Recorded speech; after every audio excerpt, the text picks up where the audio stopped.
Welcome here to a very special edition of the Saxons Spotlight. I'm honored and privileged to be picture in picture with Dr. Nicole Bernsen, the director of rugby here and the head coach as well. So women's rugby is something that is historical to Wake Up Call with Dan Tortora. We've covered a lot of sports. We've covered women's athletics since I started as a broadcaster back in the beginning of my career in 2003, but we've never done women's rugby before. And I am so honored and privileged to have the opportunity to do that here today. So with Dr. Nicole Bernsen, I want to welcome her to the broadcast in this Saxons Spotlight in our exclusive multimedia marketing partnership with the Alfred University Saxons. Nicole, how are you? I'm great. Happy to be here and happy to be on the inaugural women's rugby edition. Yeah, no, it's with the opportunity to work with Alfred University, going through the process and the conversations that we were having, looking at the three equestrian teams, women's rugby, as well as alpine skiing, were all new to me and enticing to me because my alma mater, also a Division III institution, well after I had left, they, had started to look at bringing in men's and women's rugby. So I never got to experience it firsthand. What led you to being the director and head coach of women's rugby at Alfred University? Well, I got my start out at UC Santa Barbara. I was actually looking for the club basketball team, and the rugby team saw me walking by and said hi and asked me to come to practice. And I didn't have any friends, so I thought, all right, this is a good good opportunity to meet some people, and I never looked back. So that's kind of how I got into it as a player, and then played in a few places around the country. And I was actually a high school teacher in Oregon. And I was, again, coaching some middle school basketball. And some of my high school players had found out I was playing senior women's rugby for the Portland Pigs and wanted to start up a team. So I kind of got my foot wet there, coaching high school rugby, and then transitioned to college rugby at New Mexico Tech and University of Maine. And so I was living up in Fairbanks, working in the athletics department at UAF, and saw this great opportunity here in Alfred, and wanted to jump on it. And it was May 19th of this year of 2023. So it's like fresh that you're the director of rugby and the head coach of women's rugby at Alfred University for the Saxons. When you have kind of gone through, like you said, and I appreciate you going through some of your journey here with us this morning in the Saxon Spotlight, you saw the opportunity at Alfred, and like you said, you were up at Maine. What was it about Alfred that was enticing to you that you wanted to make that phone call and go after this opportunity? Sure. I should also clarify that this year I'm also head coach of the men's team as Yep. well. So Yes. lots of rugby happening here at Yes. Alfred. Well, a friend of mine who I coached with had actually sent me the link. And so the first thing I did was Google Alfred University, and it's absolutely beautiful. So that caught my attention. Started looking into the athletics department, kind of some of the mission, the area, some of the history of the program, and thought, okay, this looks like a nice place to be. I grew up in a small town. I've lived in some big cities, and we're kind of ready for a good sense of community, I guess you would say. So I submitted the application, and then in the first interview, just clicked with the committee. The search committee was our athletic director, Deb, Bob, the head football coach, and Mike, the volleyball coach. And so just really a good mix of folks who have been here for a while, who are new, who are developing new things. So that personnel piece was great. I loved, the opportunity to be director of a program that incorporated the men and the women together into a broader club made of two teams. And then, I was pretty much ready to sign on the line. And then I heard about the Saxon Hill project and just thought, okay, I gotta get to this school. This is such an amazing opportunity. So really looking forward to everything happening out there as well. And I wanted to be at a Division III school. I like the focus on the total student athlete, Yeah. and um, I wanted an opportunity to build something new. We do have a long history of rugby here at Alfred, but coming out of COVID, like a lot of programs, we are rebuilding, and this is a new NCAA Women's Emerging Sports Initiative. So those are some of the things that were drawing me in, and those are the kind of players I'm looking for too, are folks that want to build this program up to what we know it can be. Yeah, and you spoke about here with Dr. Nicole Bernsen, the director of rugby and women's rugby head coach, men's rugby head coach as well.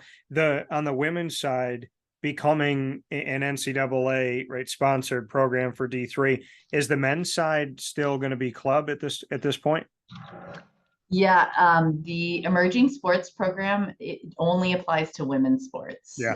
because there are so many NCAA opportunities for men. Those emerging sports initiatives are for the women's sports to increase involvement on the women's side. But the men will still be very competitive and compete for national championships and have a strong program as well. Yeah, because I think it's important to, because when we look into it, and I know on the site for, gosaxons.com, we see the women's rugby, but to go a little bit deeper into the men's side, like you said, competing for national championships and whatnot, what can you say about that program and what, is being done in that respect? Because I think it's important to kind of break it down, right? A lot of places don't have rugby. There's this initiative for women to build up women's rugby. And then there's still the opportunity for the men to be successful as well. Just to take a look at what it is, because the women's rugby side is going to be NCAA Division III, and just what the men's avenue is to make sure that we really provide more information. Because I feel like for men's and women's rugby, there's not enough information out there, and I would love to kind of share the two roads that these programs are going to have at Alfred. Yeah, so definitely, as you mentioned, the women were going to be competing in Division III, working towards becoming part of that NCAA emerging sports group, which for those that don't know, for emerging sports, once we have 40 NCAA teams in women's rugby, then the NCAA would be able to sponsor our national championship rather than the governing body sponsoring that. On the men's side, they would be competing in the National Collegiate Rugby Conference and organization. So we would compete in that for the Challenge Cup, which is comprised of typically small colleges, but a variety of sizes. And that is typically centered around skill level, not just, Division I, II, III. So lots of opportunities. We have great support from the athletic department for both the men's and women's teams.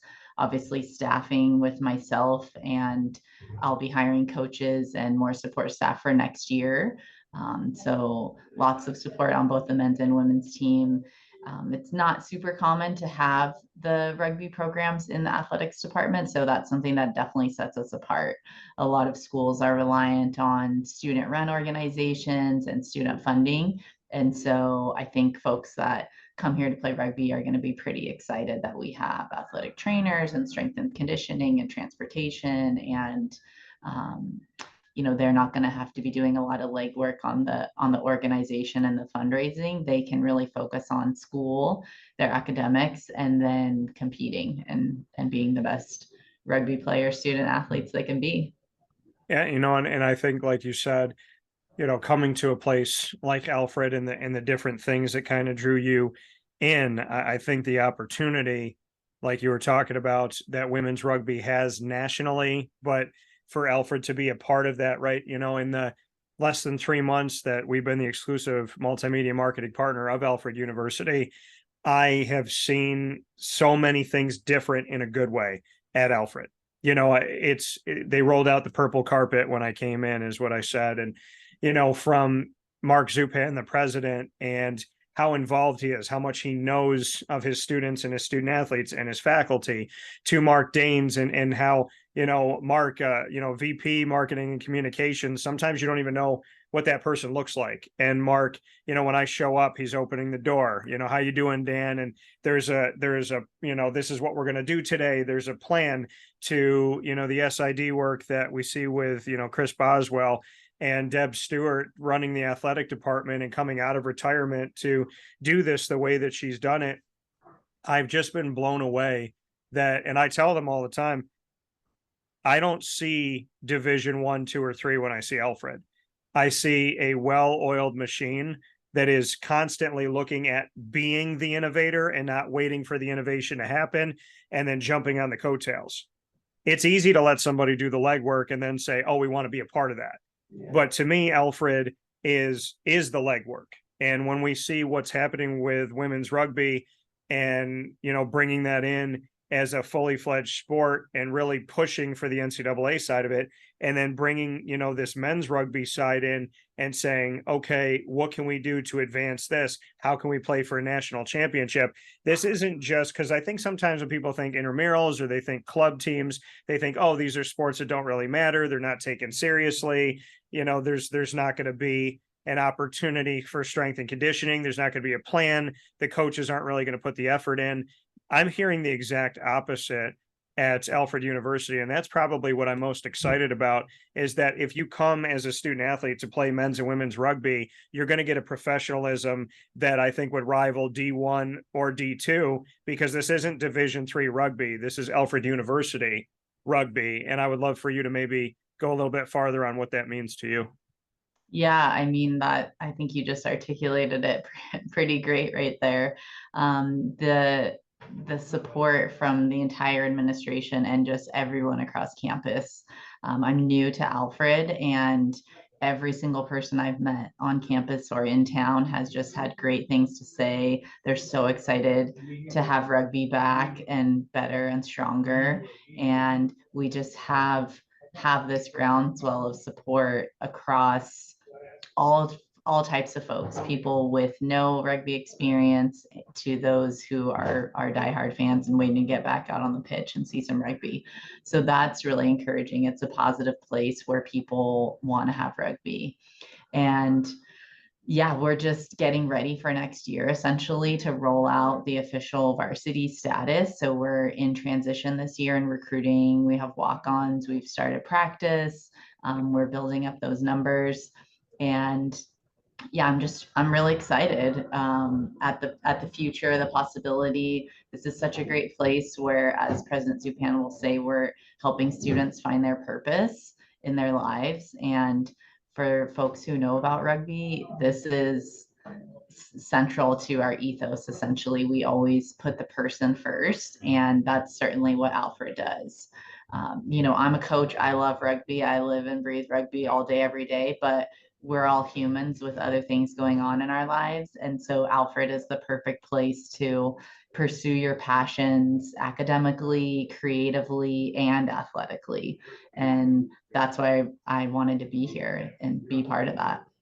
Yeah, you know, and I think it's great to, you know, hear that, you know, because that's what I see, and that's the vibe that I get, and you're living it every day. So, I mean, the impression that Alfred is making on the community outside of Alfred, from the inside of Alfred, it's making that same impression. Here with Dr. Nicole Bernsen, the director of rugby and our leader as head coach for men's and women's rugby. You had spoken about the fact of, you know, going toward the basketball side of things and ending up in rugby at UC Santa Barbara. And then also mentioning the Portland Pigs in Portland, Oregon, and the Bud Bay Bandits in Olympia, Washington. When you said, you know, I'm going for basketball and I end up at rugby, what first was like, did it for you where you're like, hey, I want to do this? Because basketball is a contact sport, but it's not brutal. You know what I mean? Normally, well, in today's basketball is, I mean, you look at the NBA and there's guys that are 280 pounds and they have 5% body fat and they're flying across the room when somebody taps them with their pinky. So we know that it's a little bit different now. You could actually foul in the past or play some tough defense and things wouldn't get called. Rugby and basketball, very different, right? You might get checked in basketball. In rugby, you're going to get some bruises. So how did you at UC Santa Barbara start to walk toward the basketball court and then have this, hey, do you want to go on the field? And I don't get, like, you know, punched in the face and flipped over and all that stuff. I mean, rugby is this brutal, barbaric sport. And it's also a thing that will test your response to adversity. It'll test your mettle. It'll test your mental health, your physical ability, your acumen. I mean, there's so much to the sport. How did you end up there? Well, it's interesting, you know, if you ask any rugby players, they probably wouldn't say that basketball is a contact sport. But I guess if you know, go the athletic training route, we would consider rugby a collision sport. So Yeah. certainly what got me into rugby and has kept me into rugby and just continued to be a huge part of my life is the community for sure. I mean, rugby is the fastest growing team sport in the US.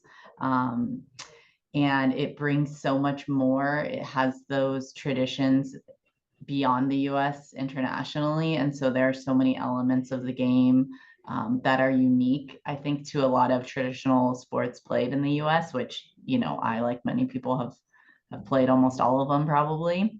But when I was walking by that rugby table in college, my response to, do you want to come to rugby practice, was literally, what's rugby? I had never even heard of rugby back then. And it was the people that brought me there. You know, we had a coach who was an alumni, Tom Constantine, who had the vision and the inclusion and was, you know, had the opportunity to coach the men, but was coaching the women. And the teammates I made are still lifelong friends, and that continued on to every club. I can say anytime myself or my husband and I have moved anywhere, first thing we do is get connected into the local rugby team, and you've got a social network. You need help finding a job, you need an apartment, you know, you need something done on your house, you've got that camaraderie and that connection anywhere in the world essentially that you go. And it gives you that flexibility. I mean, you mentioned some of the adult clubs I played for. So rugby is a sport that folks can continue playing beyond college. You can play basically your whole life at whatever level you want, from extremely competitive to extremely social. Many teams just get together in the summer and do a tour. They've got red shorts you can wear where if you don't want to be tackled anymore, you know, it's just tag. So it is something that endures. I know countless people who have gotten jobs just through rugby connections. Having rugby on your resume helps you stand out. So when students come here to play rugby, they're joining really a worldwide network of a positive, supportive community that, you know, after the match, you hang out with the other team and you're going up to the person that just laid you out and telling them nice hit. Yeah. You know, it's just a completely different sport and approach to, I think, a lot of things that we grew up with traditionally here. Why do you think it's like that? Like, why do you think the community is so close knit, and that you can, you know, feel connected to somebody coast to coast around the world? Why do you feel like rugby has created such a positive and welcoming culture and environment where you truly feel like you're a part of something bigger wherever you are? That's a really good question. I think it's a number of things put together. I think um, some of the description you gave of the physicality of the game, you know, you're enduring something that not a lot of people choose to endure. Yeah. You're playing this game with a funny ball that bounces weird, that people don't really understand, that, you know, doesn't have downs and things like that. Um, I think the fact that it hasn't quite hit the mainstream, certainly that's changed a lot. So people trying to get clubs off the ground, you know, pretty much anyone that's played rugby in the US knows the struggle of trying to recruit players, get a team. Yeah. Anyone that's played women's rugby, for sure. You know, when I started playing, they didn't even make women's jerseys. We had to wear men's hand-me-downs. So you've got a full women's team playing in baggy long sleeve cotton jerseys in Southern California. So there is that element of struggle that folks get through, and that adversity that you overcome. So there is that, and just the passion. I mean, rugby is so much fun. I don't know anyone that's played rugby and can turn around and say it's not fun. There's a position for every body type, every skill set. Anyone can score at any time. Anyone can kick at any time. It doesn't stop.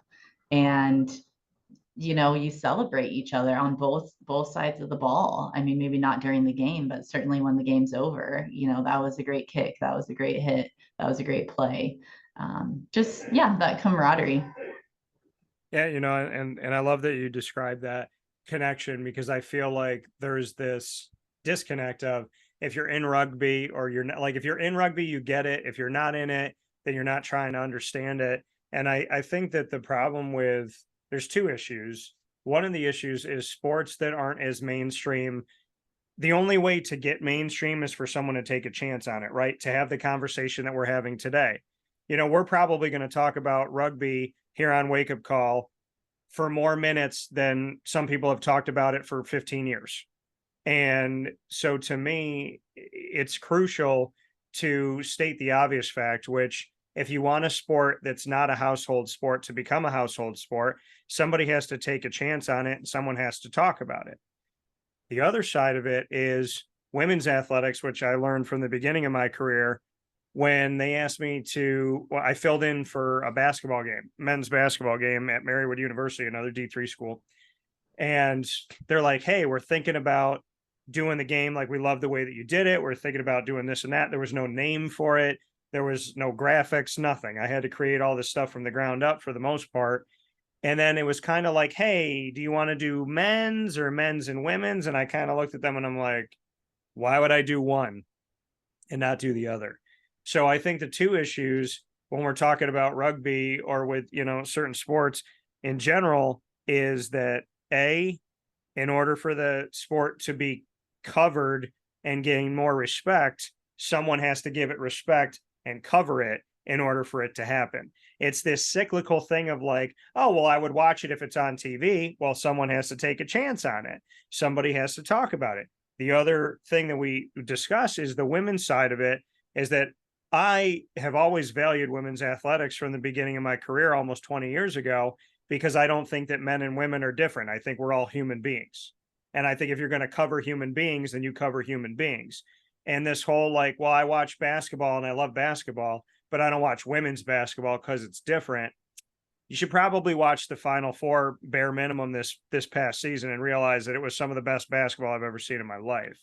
So women's rugby, men's rugby, I don't see a difference because it's the same collision sport. It's the same, barbaric, just like out muscle. It's the same gritty. Like, when I think about rugby, I feel like it should always be played in the rain, always in the mud, always when it's like 37 degrees outside. Like, that to me is like how movies are made. But I'd love to get your thoughts going off of it, because I feel like we're fighting two battles here with rugby. We're fighting the fact that it's not basketball, football, and baseball, but how did it become that? Those sports became that because someone cared enough to cover them.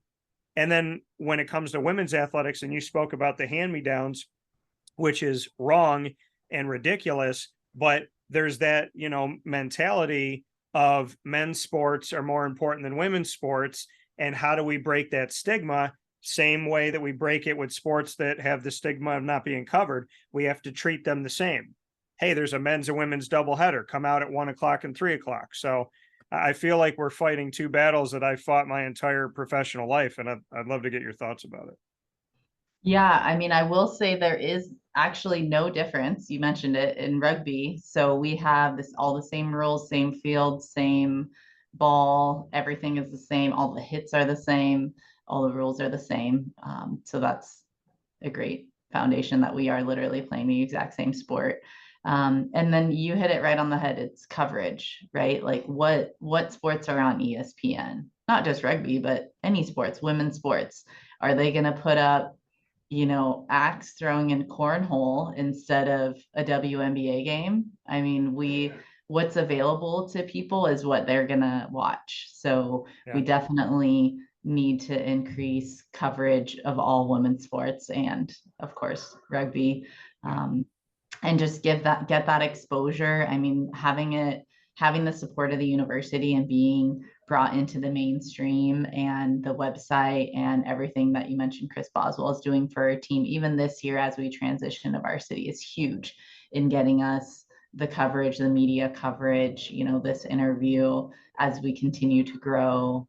I know that sevens rugby has gotten a lot more media coverage. So folks that are new to rugby, there's two types of rugby: 15s, which is 15 on 15, 80 minutes. That's World Cup rugby. We have 7 on 7, 7-minute halves.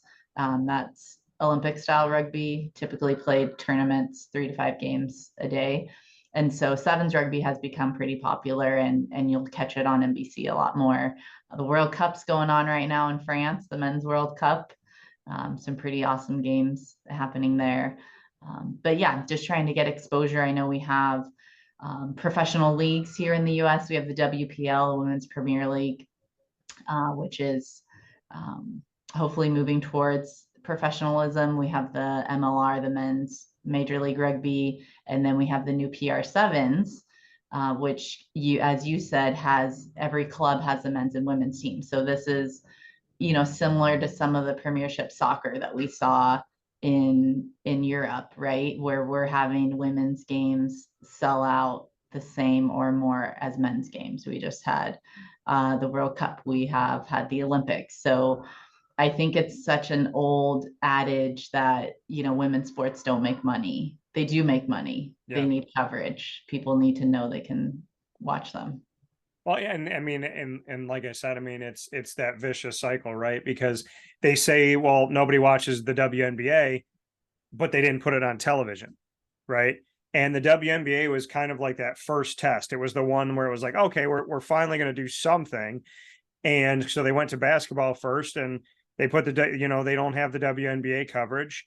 And now I look at the WNBA and their playoffs are on. There's awesome commercials I just saw a commercial yesterday, and I'm like, not only was that commercial good, I don't remember a lot of WNBA commercials except for like maybe Rebecca Lobo and Lisa Leslie when they started the league. And the commercial was long. It was like a minute commercial at least. It wasn't like a quick 15-second. And the other part of it is now that the WNBA is getting exposure and it's on television, now they have all these sponsors. Then the NWSL, the National Women's Soccer League, that got no coverage. I'm a broadcaster and didn't even know that it existed. And so like a couple of years ago, I'm looking into this and I'm saying to myself, where do all these women come from that are in the World Cup team? And by the way, for the people that don't know this, and this is insane, there's no country better in the World Cup in history on the women's side than the United States of America. The United States of America is the most difficult team historically to play. Not Brazil, not France, not Germany, not England, not Spain. It's the United States of America. And so there was this like juxtaposition of people saying to me, Dan, do you think the men's team is going to qualify for the men's soccer World Cup? Where the women's team, there was never a question. The women's team is fighting for a world championship, and there's more people focused on if the men's team is going to qualify. Why is that? Because there's 3-letter and 4-letter networks that were only talking about the men's soccer team. So here's the women's team fighting for a championship. Is it on television? And so, I mean, that to me is people, unfortunately, there's a lot of people in society that do what they're told. And what I mean by that is if they turn on their television and that's what's on TV and the NBA is on and the WNBA is not, then there's this stigma that the WNBA is subpar. It's not worth it. Nobody cares because it's treated as subpar. It's treated as it's not worth it. And it's treated as nobody cares. So if you continue that, it's amazing how more people are talking about women's basketball. And what just happened?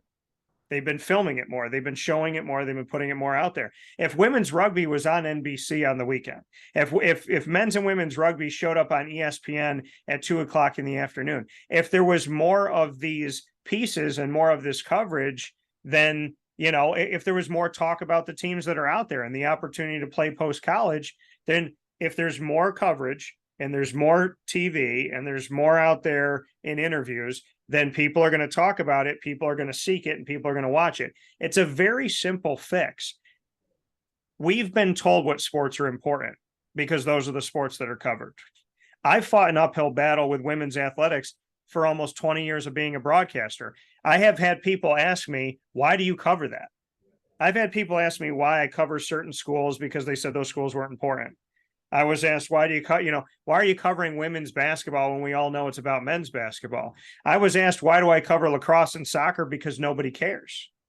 So I've had to deal with 20 years of people telling me you're not going to get listenership and viewership, and your show is going to suffer if you put rugby on, if you put soccer on, if you put lacrosse on, if you put any women's sport on. And you know what my response to that was? If I get one listener or 1,000, at least I'm doing things the right way where I can sleep at night. And I think the way that we break down the barrier is that we just have to have enough people that shut out the outside noise that is literally just following that hamster wheel of being told information with no factual backing to it. And so, Nicole, you have, I know this is the first time we talked outside of meeting in person, but you have my word, because I stand on 19 plus years of it, that if nobody covers rugby, I will. And if everybody covers rugby, well, guess what? You and I started it. So good for us. Great. Well, we're happy to have the support for sure.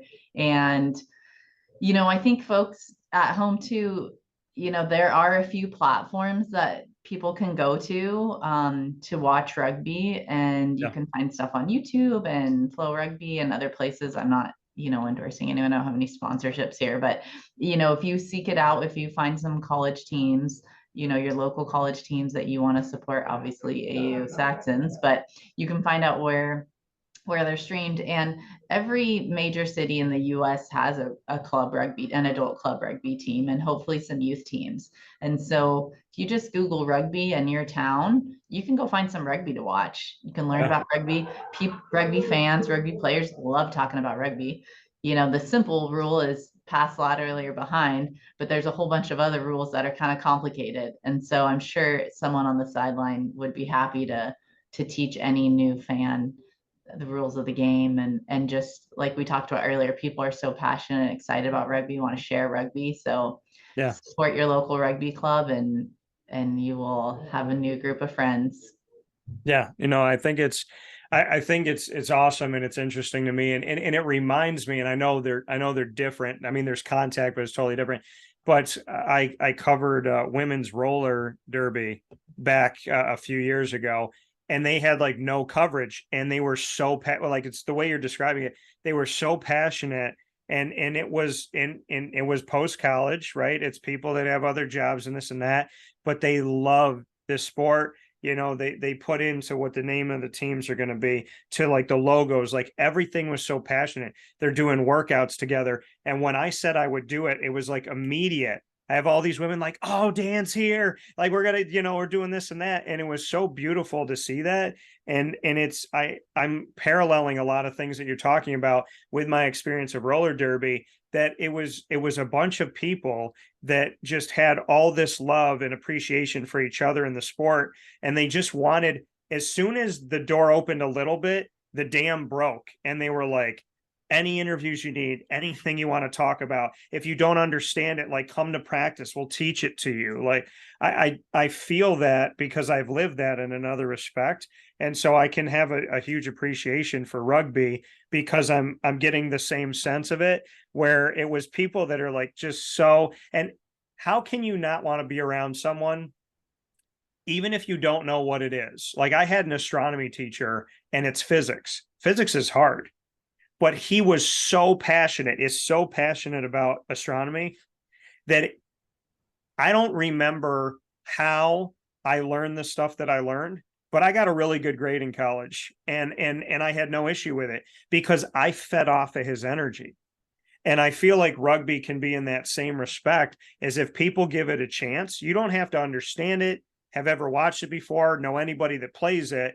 But if you give it a chance, there's something to be said around, if you're connected to someone who's passionate about anything, you can't help yourself but to be uplifted by that passion. So I tell people all the time, they're like, oh, if I went on a date with you, you'd want to talk about sports the whole time. I said, that's ridiculous. I want to talk about things that people are excited about. And there's a lot of things I love beyond sports. But when you find someone who's passionate, it's contagious. And I feel like what we need with rugby is to do things like this, where you're talking about it and I'm feeling your passion. And I hope people watching and listening are, because sports or no sports, if someone's passionate about something, you're going to grab people because people want to belong to something that people feel like really strong and passionate about. And I feel like the way we build the rugby community is by taking non-rugby players and non-rugby watchers and say, hey, don't you just want to be around a bunch of fun-loving people who genuinely love what they do? 100%. If you like team sports, I can guarantee you will enjoy watching a rugby game. Or if you don't like team sports, you'll probably enjoy watching a rugby game. So before I let you go, there's a lot of things, in your history that I would love to talk about. But you went through your journey of a bunch of places you have gone to. I have to ask you this because a lot of people don't ever leave their backyard. You've been coast to coast, and not only have you been coast to coast, but you've gone back and forth, and you've done it with something that you love and that you're so passionate about in rugby. What has it been like to go around the country and to be on the East and West Coast and watch this sport and see this community in such a unique way where you can actually have a very fruitful and cultural experience because you have so much opportunity through your journey that it's really created for you, I think, such a unique approach to rugby. So I'd love to dive into that because not many people can say they've lived 2 hours away from their hometown, let alone you've been able to love this sport on both coasts.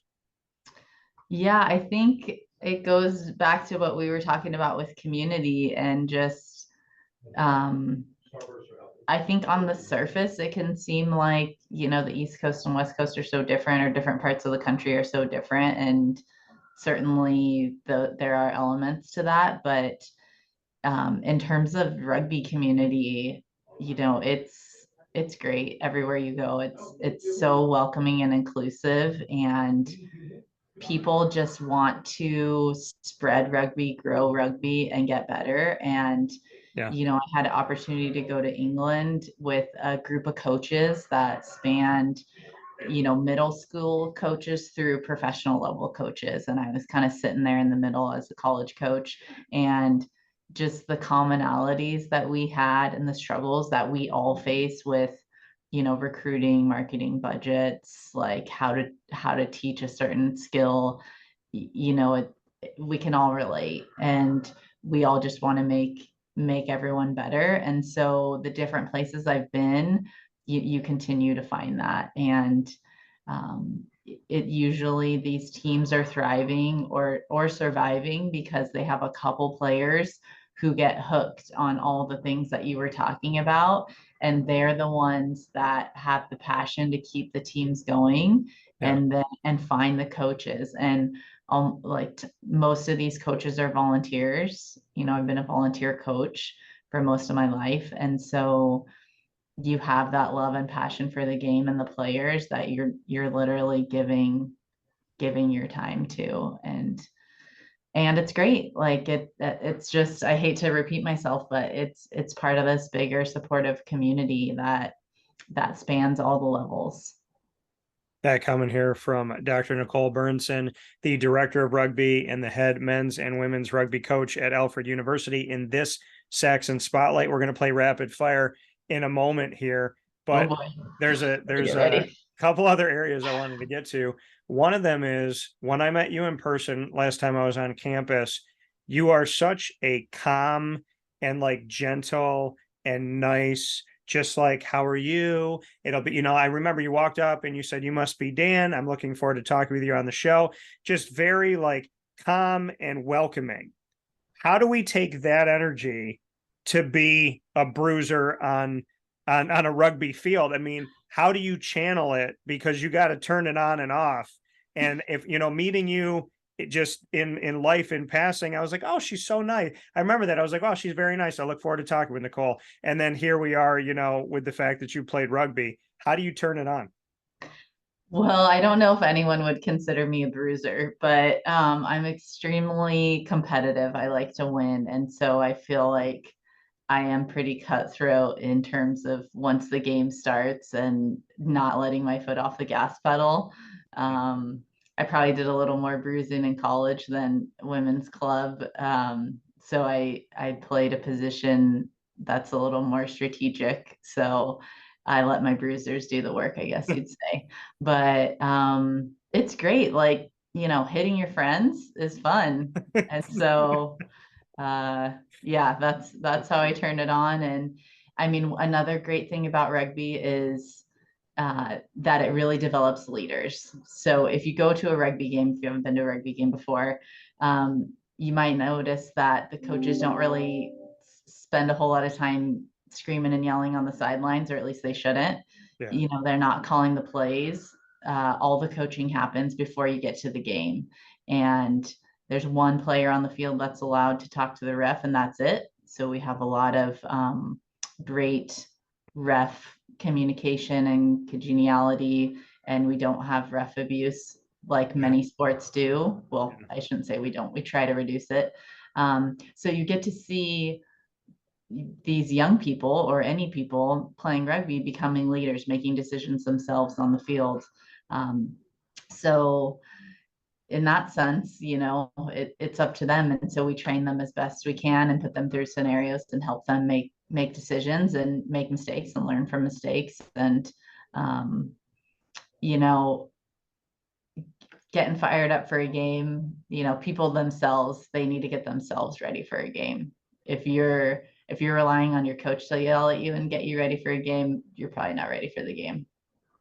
Yeah. And I think that lives with any sport, right? If you can't get yourself, what do they say? Be ready so you don't have to get ready. And I love the fact that in rugby, and you brought it up, there's a designated player that could talk to the ref and nobody else. And all I'm thinking in my head is like, oh my gosh, if that was football or basketball, how much different would life be from the sports that we see in front of our face all the time, right? If you couldn't go up to an umpire in a baseball game and the entire team be screaming at you, or I played basketball growing up the majority of my life. We could yell at refs when we're on the bench. We can yell at refs when we're on the court. Anybody can. Football, anyone can go over to have one designated person to have the back and forth communication, that's very innovative for the sport of rugby. Can we discuss that a little bit deeper from your point of view on how different the world would be if every sport said, hey, you're the person that's talking to the official and nobody else for the whole game? Where none of us are chirping and screaming and yelling. There's not 53 people screaming at this official right now. I think that's a beautiful part of the game. Yeah, I mean, there's a nationwide reffing shortage in every single sport. So I wonder why. Some sports may be wanting to adopt this sooner rather than later, because without refs, you don't play. And yeah, it can be, it'll make it, once you become a rugby fan, when you start watching other sports, it might be hard to watch some of those other sports. Yeah, absolutely. Well, and then, a lot of people describe, the simple way of someone in passing describing rugby is they say football without pads. You kind of smirked when I said that. How would you describe rugby? Because I feel like that's like how they have those books, like the, mathematics for idiots or whatever that is, like the yellow and black books where they just kind of say like, here's the easiest, dumb it down version. That's what I've heard my whole life. What's rugby? Oh, it's football without pads. I saw your reaction. How would you describe rugby? And what do you think about people describing rugby in those terms? I mean, I think that's a frame of reference that people have, so that, that's probably what comes to mind for them. A bit of a history lesson, probably not new to any rugby fans, but rugby evolved from soccer. So someone, there's a folklore that someone in the town of Rugby, Webb Ellis, picked up a soccer ball and ran with it. And that's how we got rugby. And so when they colonized the US, we had rugby. And then I can't remember the guy's name. There's a football trophy named after him, but he took rugby and created American football. So American football's roots are in rugby. So it makes sense that folks would describe it that way. It has so many elements. I mean, certainly there's application from football, but many sports. I mean, basketball with the hand-eye, soccer, hockey with the player movement, offsides. I know a USA Rugby coach who says wrestlers make the best rugby players because they understand how to move their bodies. So it's transferable from any sport, truly. And probably every rugby team has had, every community level rugby team has had players who have never played sports before. Throughout my coaching, I certainly have. You know, I get that person that plays the flute or is, you know, president of the chess club, and they decide they want to take up a sport and they start with rugby.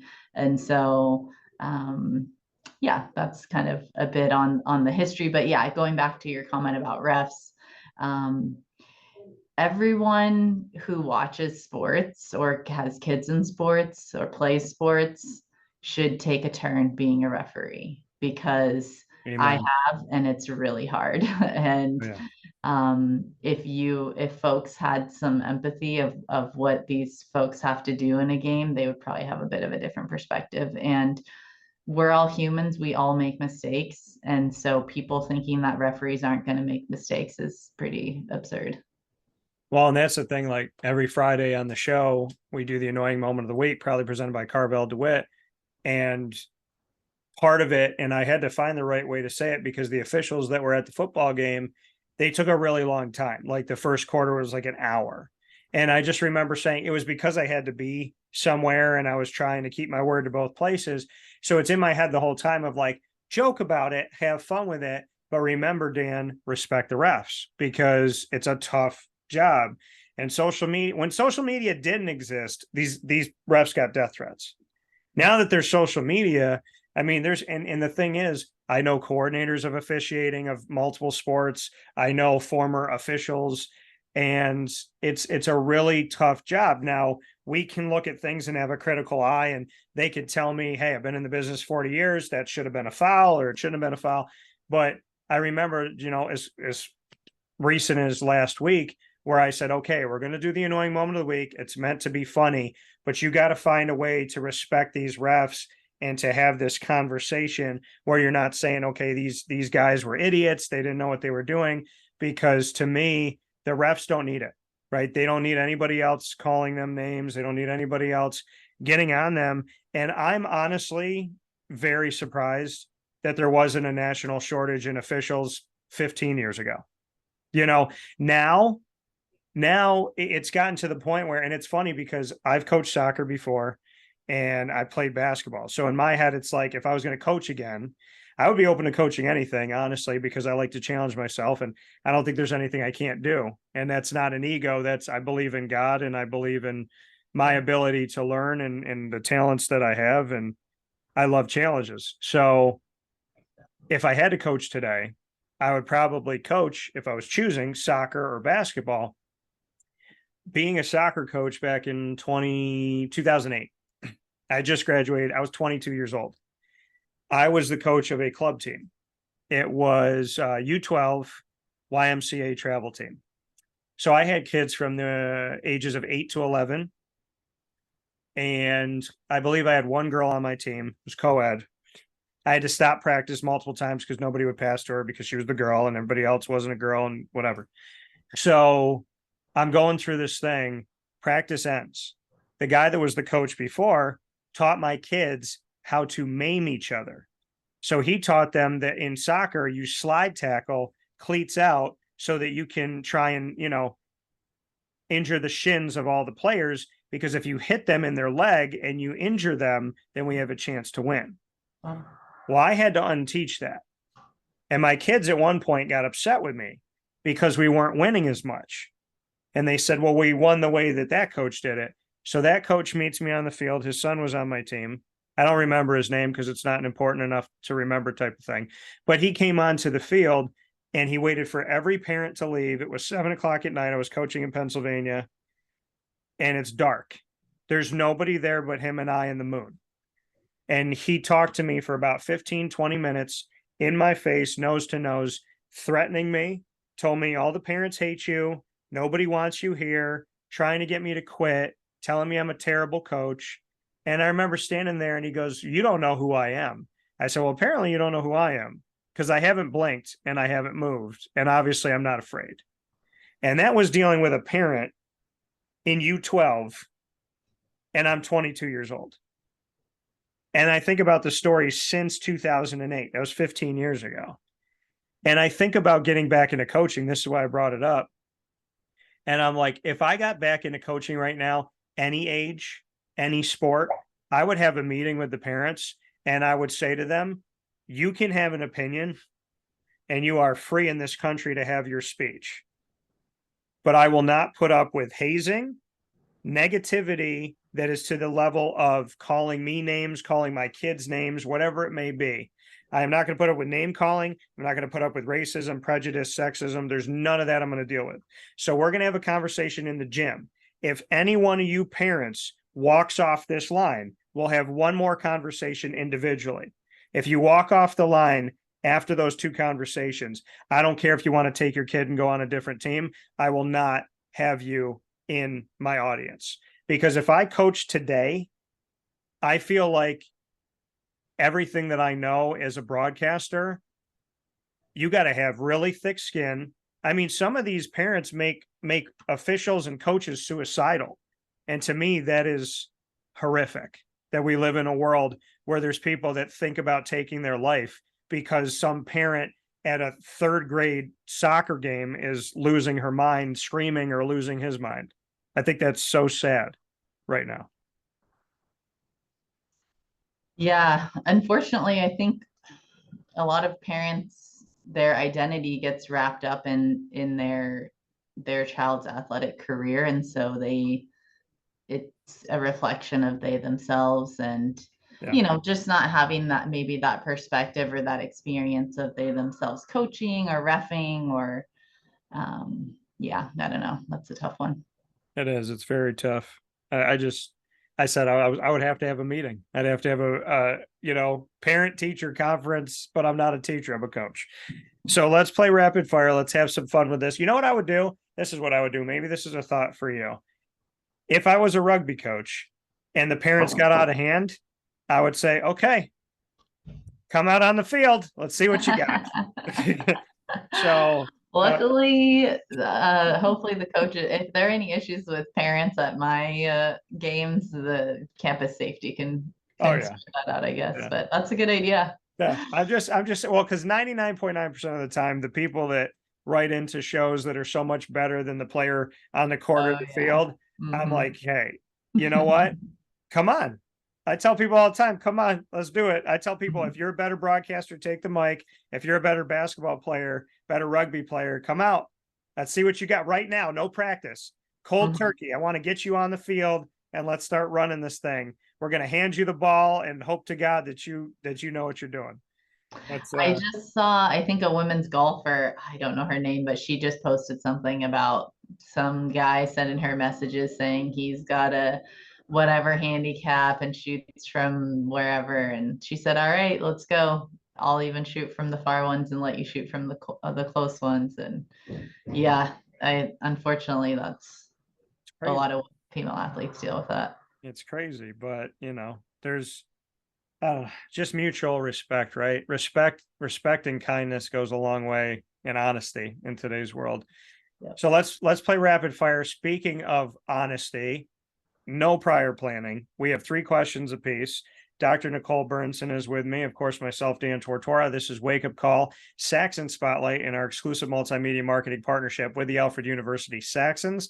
We are putting a spotlight on women's and men's rugby, not just at Alfred, but all around the world. And we hope that you will come out and support the teams for the Saxons as their play comes up here and comes to fruition under Nicole Bernsen. So you get to ask me the first question, Nicole. Anything in the world? It could be sports or it could be anything you want. Whoa.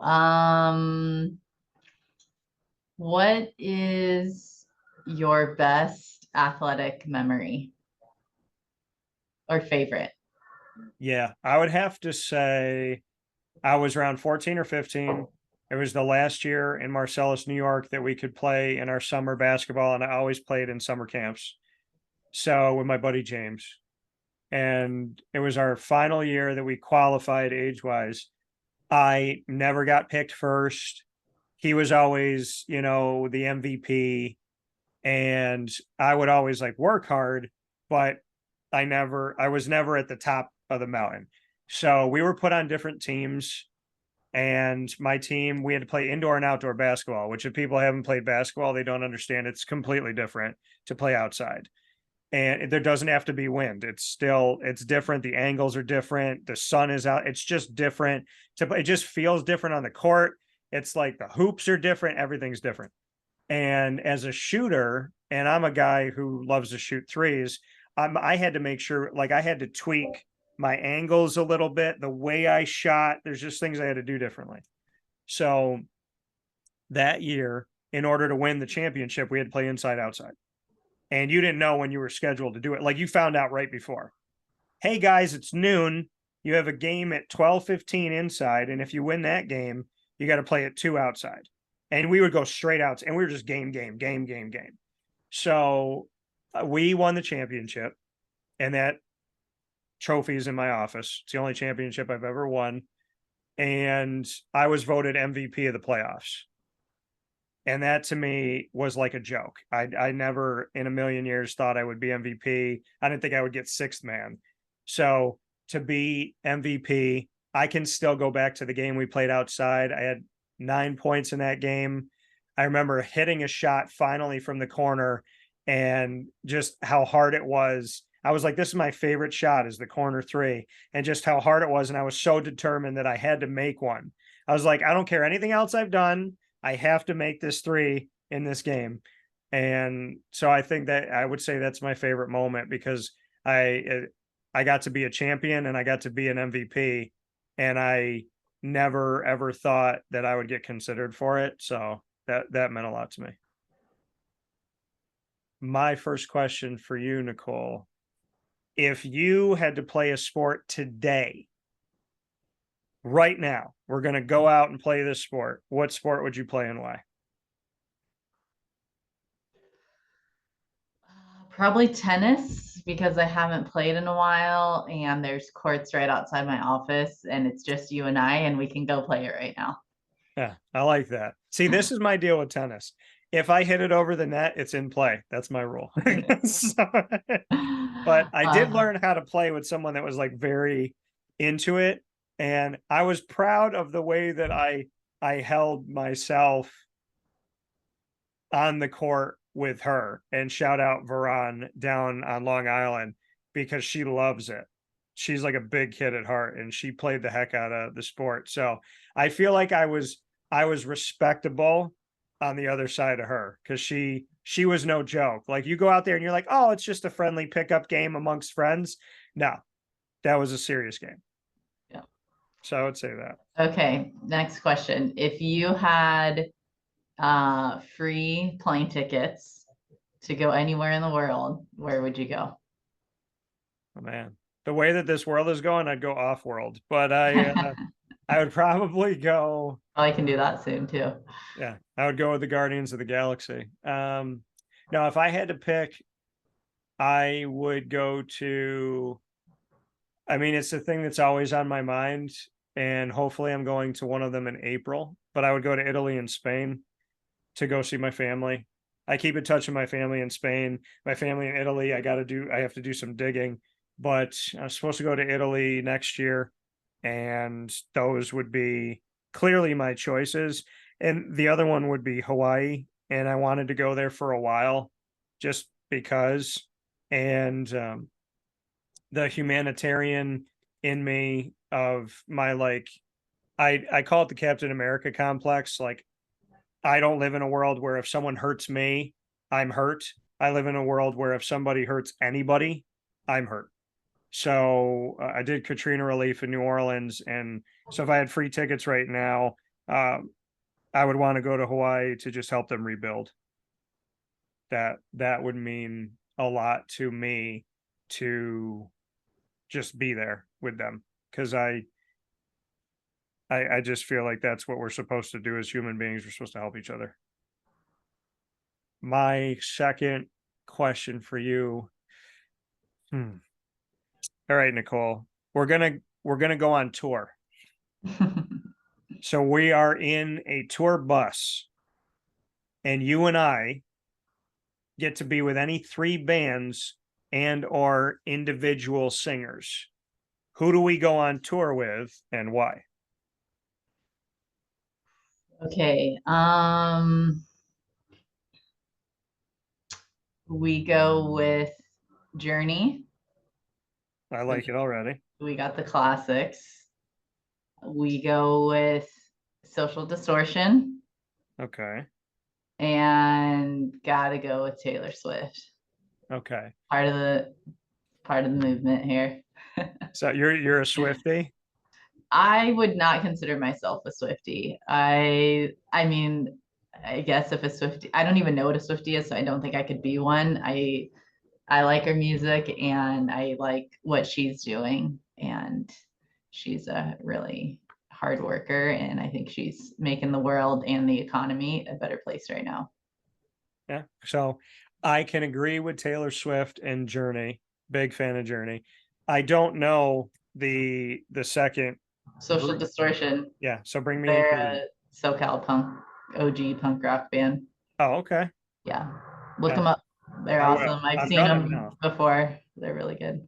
You've seen them before, you said? Yeah.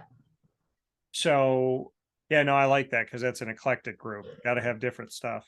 What's your last question for me? Last question, favorite candy bar? Ooh, I've never been asked this before. Well, my favorite candies would fight each Or other, but candy, I they're guess. not all candy bars. And I want to answer this the way that you asked it because I would have said Reese's, but if it's a candy bar, ooh, I guess I got to say this one. It's one that apparently like is still a relatively like I'm in a minority for liking this, but I love Baby Ruth. I Okay. love Baby Ruth. Nice. So and that I comes don't from mind me a Baby Ruth. my grandpa did that. My Papa Cavino. He loved Baby Ruth and I loved I think yeah, he gave me my first one. And it's funny because we would go out and trick or treat. And I remember one time my friend Tommy, we came back to the house and we were in pre-K all the way through high school together. We came back to the house one day, we were little, went back to his house. He dumps out his candy, I dump out my candy. He hated Baby Ruth's. I've only gotten sick on one candy bar ever, Which is, Fifth Avenue, oh yeah. because they're gross. And I fully know that I'm not gonna ever have a sponsorship, but I can't promote things that I don't like because I can't lie. So Fifth Avenue, my best to you. I hope you live on forever. I'm totally fine with me not promoting you because it's disgusting. So I had one. Rip Fifth Avenue. What'd you say? Rip Fifth Avenue. Yeah, I can't. So I had yeah. What did they say? It's like, oh, Fifth Avenue is great, and I said nobody ever. So Fifth Avenue, I had one. He had about 15 Baby Ruths. So I'm sitting here, and I learned as a child because I'm Italian and Hispanic. I learned as a little kid how to negotiate and have a poker face because you're just born with it in those cultures. And so he says to me, he goes, I want to trade you my Baby Ruths. I said, okay. I said, what do you want? And he's like, I'll give you all my Baby Ruths for that one Fifth Avenue bar. And inside of me, I'm dancing. But I sat there and I went, I don't know. I was like, let me think about it. Like, I really like Fifth Avenue. And I went back and forth and I jockeyed with him and I made him think it was a really tough decision. And right before he pulled away from it, I said, you know what? Let's do the deal. And we did it. And now, all these years later, Tommy, I want you to know it was one of the most successful bargains of my life. So, one of the best deals of my life. Yeah. All right. My last question for you, Nicole. Let's stick with food. You can have one breakfast, one lunch, and one dinner. They don't have to be the same. So you can choose one meal for breakfast, lunch, and dinner, but you have to eat these three meals for the rest of your life. Every morning, every afternoon, every night. What are you eating? Eggs, because you can prepare them different ways. Yeah. pizza, Okay. so many variations, tacos. If I need to be specific, pork tacos, but if I can keep it open, we'll do all tacos. Well, I can say this, Nicole. We met in person for a couple minutes. This is our first conversation on Wake Up Call. I believe you may have just ended the show by proving to me that you are my spirit animal. Because eggs, pizza, and tacos, for the reason of you can constantly change them, is the perfect way to answer the question. And I say pizza with that all the time if I have to choose one, because I'm like, I Yep. can do a million different things with pizza. Mhm. So When I was in Maine, there was a place that had OHOP, or No House of Pizza. They had breakfast pizza too. oh, I love breakfast pizza. I love Great. Well, thank you. Yes. And yeah, looking forward to the next time. Thank you for your time. I appreciate the expanded Saxons Spotlight we've had here, but I feel like it was more than necessary for women's and men's rugby. So thank you, Nicole, for taking your time, and I look forward to talking with you soon. Sounds great.